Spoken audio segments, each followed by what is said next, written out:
Hello and welcome. Now, in this lecture, we're going to create our very first blueprint based on the character class. This is going to be the blueprint that our character is based on. Think of it like we're building a house. Now, the blueprint itself is not the house. It's just the blueprint. It's the game plan. It has all the properties and specifications. And then once we drag an instance of our character into the world, it will then be the house. It will be the actual character that has all of the properties that we've defined in our blueprint. So let's dig in and create our very first blueprint based on the character class. So here's my first-person shooter project, and I'd like to make my first blueprint. Now here in the content browser, I have this content folder, and everything we create in this game will be in the content folder. But we can create new folders to keep things organized. I'm going to right-click on the content folder and select New Folder. Now I have a new folder directly inside the content folder, and we'll place all of our new blueprints in this folder. So I'm going to call this folder Blueprints.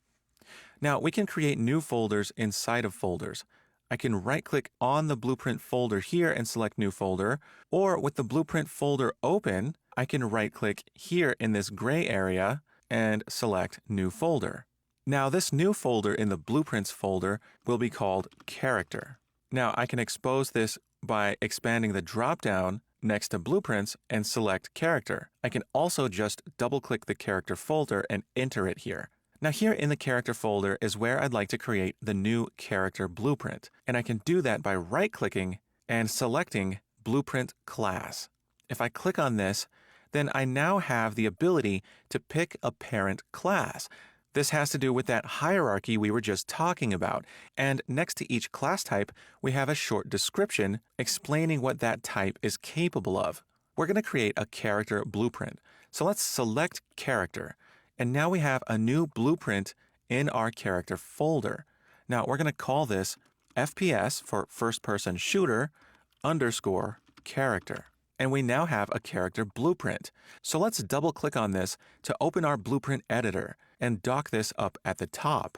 Now we have a little viewport here showing us the objects that belong to this character class. Now I can hold the Alt key and left click and drag around to rotate around this character. But we also have the ability to maneuver around the same way we would in the level viewport. Now in the blueprint editor here, we have some panels over here to the left. We have the Components panel, and we see that the character class already has some components. I mentioned that the character comes with a capsule component by default. You'll see that it's the topmost component here. In parentheses, it says Collision Cylinder. The name of the component is Capsule Component. And we see in parentheses that it's inherited. That's because it already comes with this capsule. And if we wanted to delete this or remove it, we would not be able to, because it's inherited from the C++ code side. All of these blueprints have C++ under the hood. Now we also see that we have an arrow component, and this arrow component is not visible in the game. The only thing it's good for is showing us the forward direction. Look at this gizmo at the bottom left of the viewport. We see that it has X, Y, and Z axes, and these are showing us the local directions for this character class, and that our arrow here is pointing in the positive X direction. In Unreal Engine, we consider the positive X direction the forward direction. Z is, of course, the upward direction, and the Y direction is considered the right direction. Negative Y, of course, being the left direction. Now, you might notice to the right we have a Details panel. The Details panel shows all of the details and properties associated with whatever we have selected. And the arrow component here does not have anything in the Details panel. But the Capsule component, if we select that in the Components tab here, does have lots of properties. For example, under Shape, it has Capsule Half Height and Capsule Radius. And we can click and drag left or right on these numbers to adjust these properties. You'll notice as I adjust the capsule half height, the capsule in the viewport expands, getting taller or shorter. I'm going to use Control Z to undo those changes. Now I can select the capsule from here in the Components tab or here in the viewport by left clicking on it. Now the next component inherited by the character class is this mesh component. If I hover over it, we see in parentheses skeletal mesh component. This is a bit more complex than a simple static mesh component. A static mesh, as I mentioned before, does not morph or animate, but a skeletal mesh component does have the ability to morph and animate using animation assets. Now, this skeletal mesh component, called mesh, has a number of properties here in the details panel.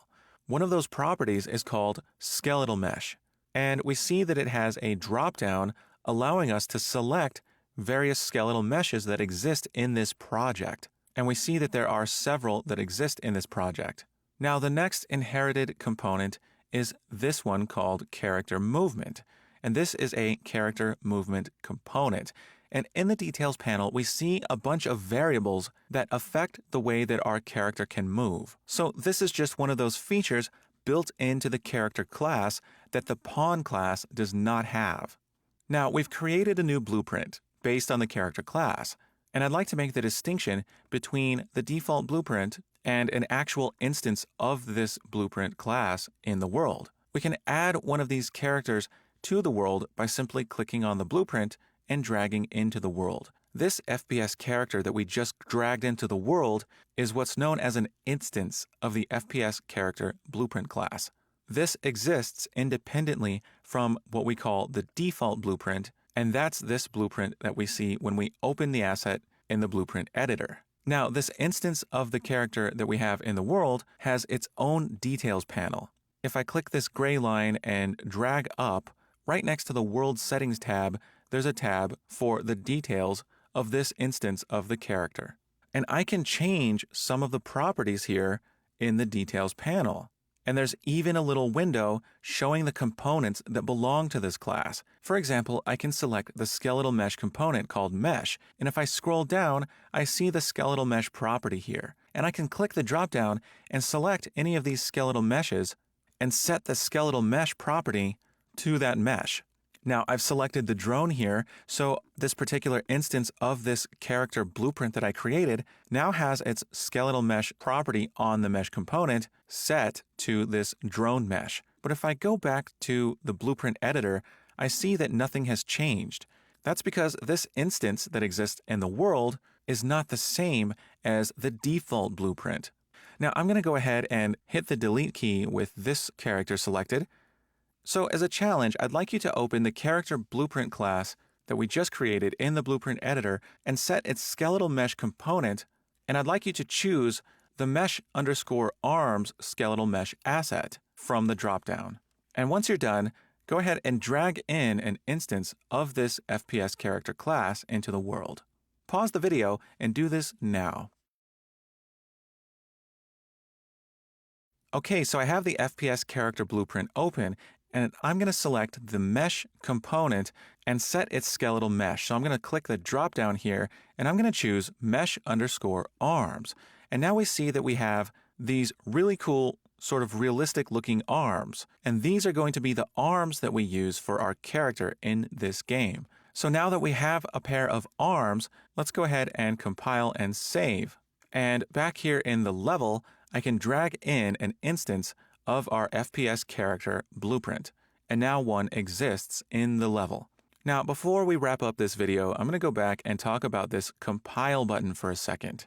The word compile comes from C++ programming. In C++, when we program, we're typically writing lines of code in a text editor, and each of those lines of code must be translated into ones and zeros so the machine can read it. Well, in blueprints, what we're doing is essentially the same as writing code, only our code comes in the form of these nodes and wires.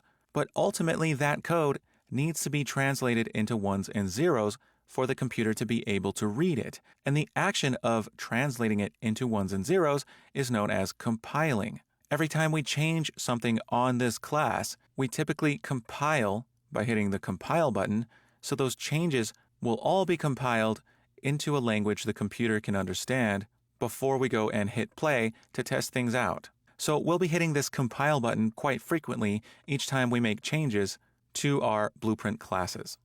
So in summary, we've created our very first blueprint based on the character class, and we dragged it in and created an instance based on this class, and this is going to be the character that we control as we run around in the level and shoot at things. So this is going to be very fun. We also set the skeletal mesh component on our character, and we chose those arms, and very soon we'll be placing a weapon in those arms. So don't worry about that.